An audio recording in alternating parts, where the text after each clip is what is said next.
বিদায় দিও লখাই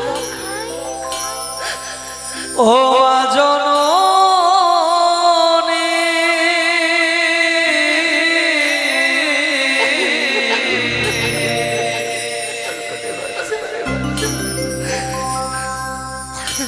আবারই যেন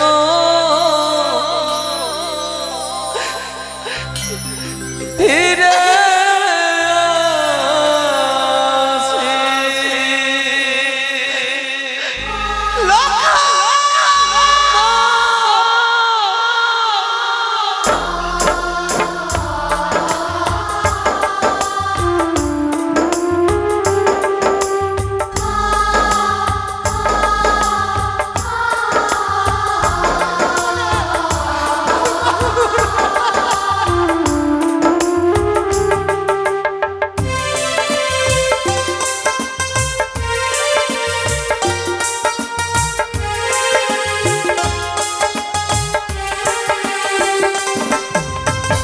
বিদায় দিও ও মা জননী মা আবারই যেন ফিরে আসি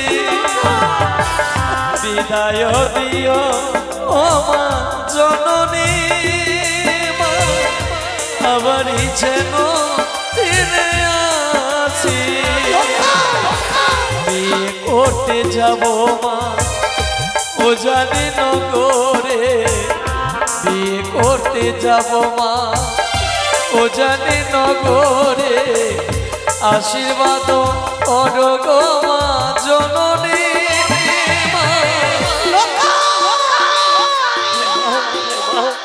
আমায় বিদায় দাও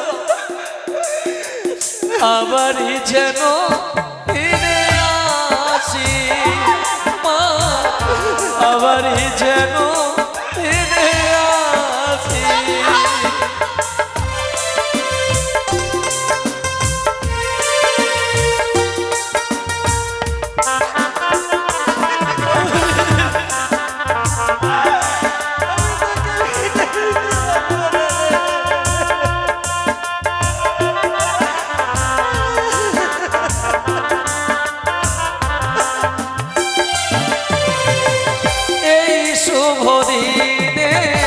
বিদায় করো মোরে ফিরে যেন আসি মা চম্পক নগরে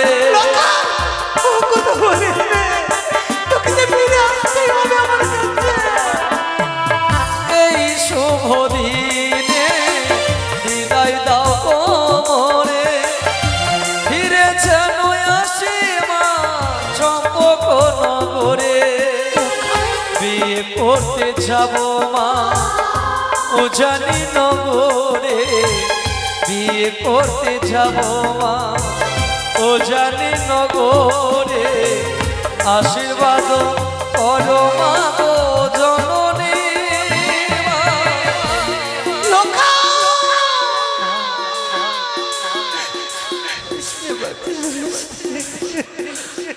আবারই যেন ফিরে আসি মা আবারই যেন ফিরে আসি মা আবারই যেন ফিরে আসি মা আবারই যেন ফিরে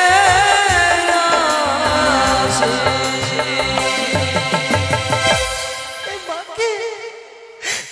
মাকে ছেড়ে যাবে তুই জানি না করে যে মা একটি নিশির জন্য তোকে একা ফেলে যায়নি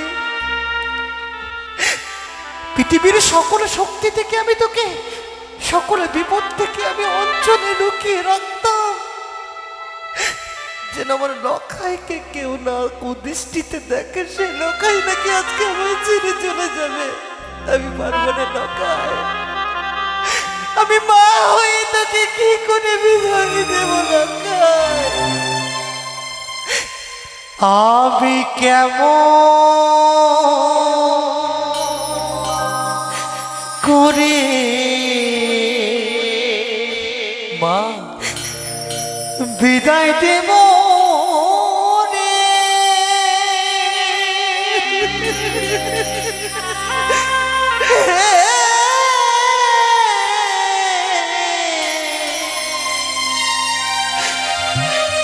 ওরে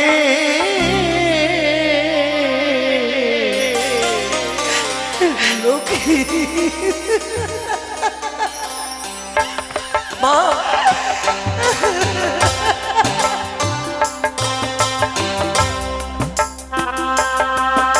আমি বিদায় দিতে পারবো না। আমি আমার নয়নমণিকে বিদায় করে দিতে পারবো না দাদা।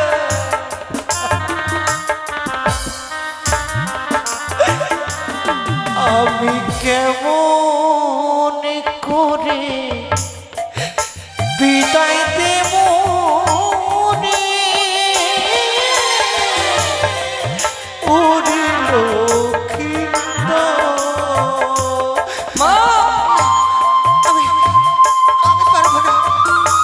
ও মোর বড় আমি তোকে কিছুতেই বিদায় করতে পারবো না। চলে যা, তুই আমার বিদায় ছেড়ে চলে যা। তোমায় দিতে হবে মা।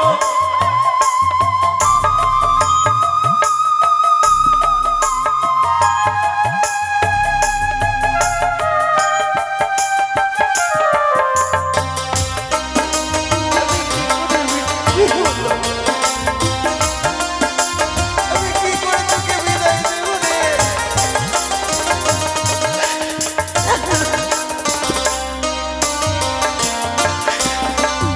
আর তুই যে আমার নয়নমণি, তুই যে বাঁচা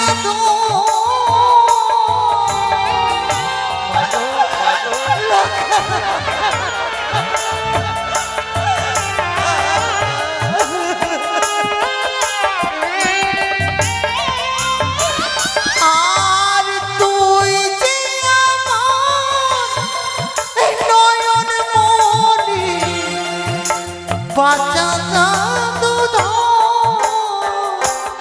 আমি কেমন করে বিদায় দেব রে।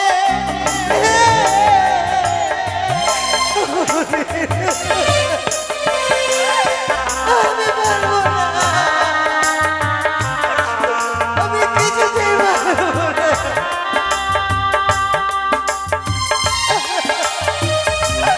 ঠাকুর তুমি আমায় ক্ষমা করো। লখাই রে।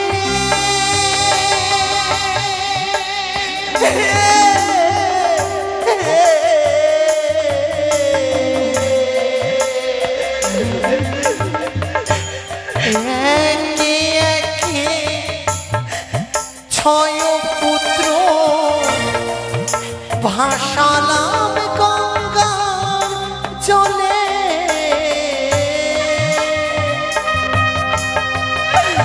আমি সন্তান ভালো পারে বাচ্চা।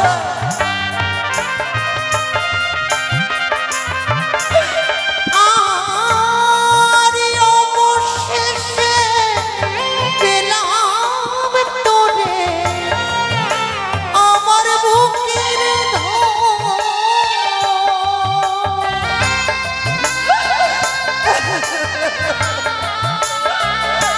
আমি পারবো না।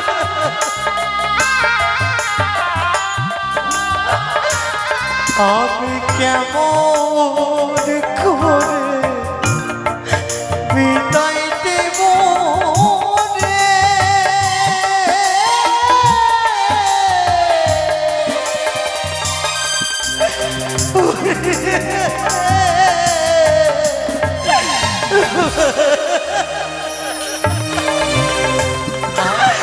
আমি পারবো না লখাই। আমি কিছুতেই তোকে বিদায় দিতে পারবো না। দেখ লখাই, তুই যদি এই মাকে ছেড়ে চলে যাস, এই মাকে আর কখনো পাবি না। মা এই মাকে তুই মৃত অবস্থায় পাবি লখাই রে। চাই না মা, চাই না। যে জায়গায় গর্ভধারিণী মায়ের চোখে জল, সেই জায়গা তোমার পুত্র লক্ষিন্দর যেতে চাই না মা। কথা দে তুই আমাকে ছেড়ে যাবে না। কথা দিলাম মা। আমি তোর মা, আমি তোকে 10 মাস 10 দিন গর্ভে রেখেছি। আমার আদেশ পালন করবি না লখাই। করবো মা। আমি তোকে ঢুকিয়ে রাখবো। দেখি দেখি তোর পিতা কি করে আমার কাছ থেকে তোকে কেড়ে নিয়ে যায়। আয় আয় আয়, তুই ঘুমিয়ে পড়, তুই ঘুমিয়ে পড়। লক্ষিন্দরকে পাঠিয়েছি তার মায়ের কাছে বিদায় নিতে, কিন্তু এত বিলম্ব হয় কেন? অপরদিকে সকল বরযাত্রীগণ দাঁড়িয়ে আছে বরযাত্রী যাওয়ার জন্য। কেউ পারবে না, লক্ষিন্দর আসছেনি। আমার কাছ থেকে কেউ কেড়ে নিয়ে। লখাই, এ লখাই, এই যে শানকা তুমি। লখাই কোথায়? এই তো। চুপ করো। লখাই সারাদিন বড় ক্লান্ত হয়ে পড়েছে, তাই তো প্রতিদিনের মতো মায়ের আঁচলে মায়ের কোলে ঘুমিয়ে পড়েছে। কিন্তু আজকে তিনি লক্ষিন্দর ঘুমালে তো হবে না। না না, বাচ্চা ছেলে তো, ছেড়ে দাও না, ঘুমাতে দাও না তাকে, ঘুমাতে ওফ। দাও না। শানকা, তুমিও কি পাগলিনী হয়ে পড়েছ? আজকে পুত্রের শুভ দিন, শুভক্ষণ, শুভ লগ্ন, শুভ যাত্রা। এই যাত্রার কালে নিয়ে তুমি পুত্রকে ঘুম পাড়াচ্ছ, সেই কোনো দিন হতে পারে না। তুমি পুত্রকে জাগিয়ে দাও, নিয়ে সব আমি উচ্চারী ভুবনে বিবাহ দিতে। পারবো না। সারা জীবন ধরে আমি তোমার সেবা করেছি, সারা জীবন ধরে আমি তোমার আদেশ পালন করেছি, কিন্তু এইটুকু আদেশ আমি তোমার পালন করতে পারবো না। কি বলছো? এক মায়ের কোল থেকে তার সন্তানকে তুমি কিছুতেই কেড়ে নিয়ে যেতে ও, পারবে না। বুঝতে পেরেছি। তাহলে তুমি পুত্রকে বিদায় করতে পারবে না, তাই তো? কিছুতে লোকাকে তোমার হতো তুমি। লখাই, এ লখাই। পিতা গো। বাবা, তোকে না বলেছিলাম তোর মায়ের কাছ থেকে বিদায় নিয়ে মোর নিকট চলে আসবি? হ্যাঁ পিতা। কিন্তু কেন? মায়ের আঁচল তোরে ঘুম। ছি ছি ছি ছি ছি। পিতা, মায়ের চোখের জল তো দেখো নি পিতা। মাকে ছেড়ে যেতে কত কষ্ট, কত বেদনা হয়। একমাত্র সন্তান, আর মা ছাড়া কে বা বোঝে? কিন্তু সারা জীবনের মতো তো নয়। সারা জীবনের মতো পিতা, আমি যে মা ছাড়া আর কিছু চাই না। আহ, এই চম্পকনগরে সারাটি জীবন আমি মায়ের পদতলেই কাটিয়ে দিতে চাই। এই কোনোদিন নয়। আজকে তোর শুভ দিন, শুভক্ষণ। লখাই রে, অমন করলে হয় বল? চল, অপর থেকে বরযাত্রী কোনো সকলে দাঁড়িয়ে আছে তোর অপেক্ষায়। চল চল চল চল। আমি কিছুতে লখাইকে তোমার হাতে তুলে দেব না। এক এক করে 6টি পুত্রকে আমি তোমার হাতে তুলে দিয়েছিলাম। তারা কি কখনো মা বলে আমাকে ডেকেছে? পেরেছো তাদেরকে তুমি ফিরিয়ে দিতে? কোথায় তোমার মজ্ঞান মন্ত্র? শানকা, কোথায় তোমার দেবাদেব মহাদেব? অতিষ্ঠে লেখা পুত্রদের মৃত্যুবর হয়েছে, সে আজকের দিনে সেসব কথা তুমি কেন প্রকাশ করছো? আজকে শুভ দিনে, শুভক্ষণে তুমি অমঙ্গলের কথা বার বার এখানে নিয়ে আসছো। ভুলে যাও, ভুলে যাও। তুমি হাসি মুখে বিদায় করে দাও। কিছুতে আমার লখাইকে বিদায় দিব না তোমার সঙ্গে। শানকা, আমি কিছুতে দেব না। তাহলে মনে রেখো শানকা, তোমার কাছ থেকে তোমার পুত্রকে নিয়ে যাবো না। তবে একটি কথা বলে তোমায়, কি গো? আমার পুত্রের জন্য এক অসহায় অবলা এক কন্যা পথবাণী চেয়ে বসে রয়েছে। পুত্রকে হেন মুহূর্তে যদি আমি এই উচ্চানিতে না নিয়ে যাই, তাহলে বলতে পারো সেই মেয়েটি হবে লগ্ন ভ্রষ্ট। হয়ে যাক লগ্ন ভ্রষ্ট। বাবা, আমার সন্তান থেকে অমূল্য রত্ন আমার কাছে আর কেউ নেই। কিন্তু একবার আরেকটি কথা মনে রেখো শানকা, তুমি না এক নারী হয়ে যাও, নারীর সিঁদুর কেড়ে নিতে। অদৃষ্টে যদি এই লেখনা থাকে, তুলে দেবে না লখাই তার সীমন্তের সিঁদুর, থাকবে মায়ের আঁচল তলে, বাবা। থাকবে আমার লখাই। তাও যদি হয় শানকা, আরেকটি কথা মনে রেখো, আজ হেন মরছে যদি পুত্র মরে না যায় মোর সঙ্গে, তাহলে জানবো সেই দিনের কথা আমায় তুমি জাগিয়ে দিলে অন্তরে। কোন দিনের কথা? সেই দিনে আমি বলেছিলাম বারে বারে তোমায়, সে আমার অনুষ্জাত সন্তানে নয়। তুমি না বারে বারে আমায় প্রতিজ্ঞা করেছিলে, আমার শরীরে স্পর্শ দিয়ে বলেছিলে, প্রভু আমি সত্যি কথা আমি তোমায় প্রকাশ করছি। কিন্তু আজকে আজকে প্রমাণিত করে দিলে তুমি এই চম্পলা রাজ মাটি খায়। হ্যাঁ, চম্পলা রাজ মাটি খায়। সে আমার ষোড়শত সন্তান নয়, পিতা একটা জড় সন্তান।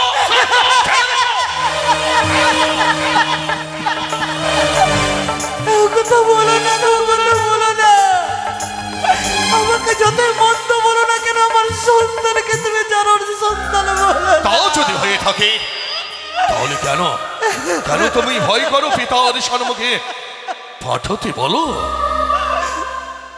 দেব, দেব আমার লকাইকে আমি তোমার হাতে তুলে দেব। লকাই,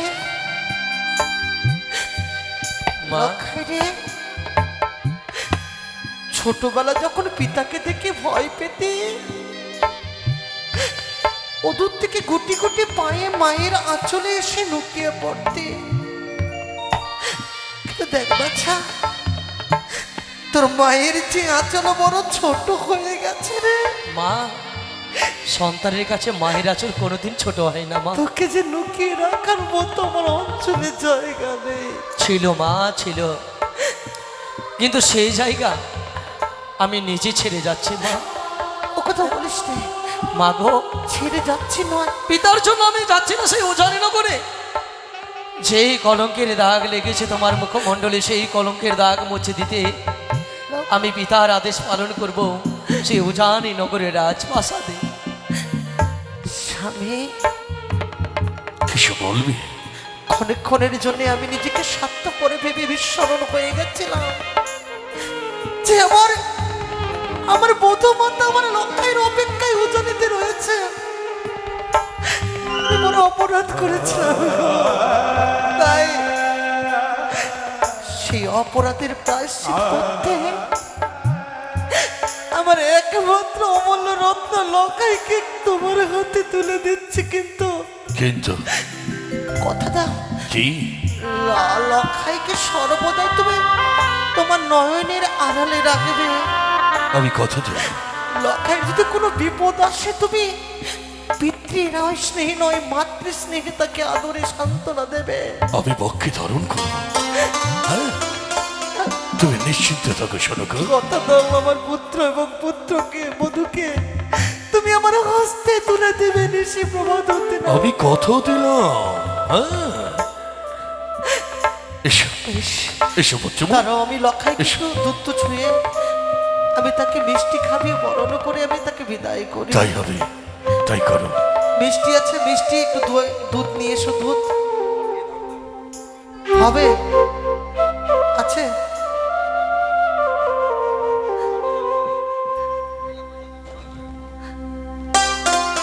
আয় বাবা, আমি তোকে দুধ ছুঁয়ে আমি তোকে বিদায় করব, আমি তোকে হাসি মুখে বিদায় দেব। আসুন।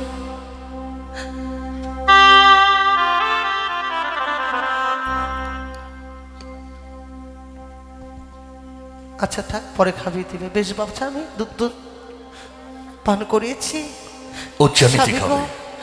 আমি বিদায় বা। ঠাকুরের কাছে চলো। কামনা করে বিদায় চলো। মা।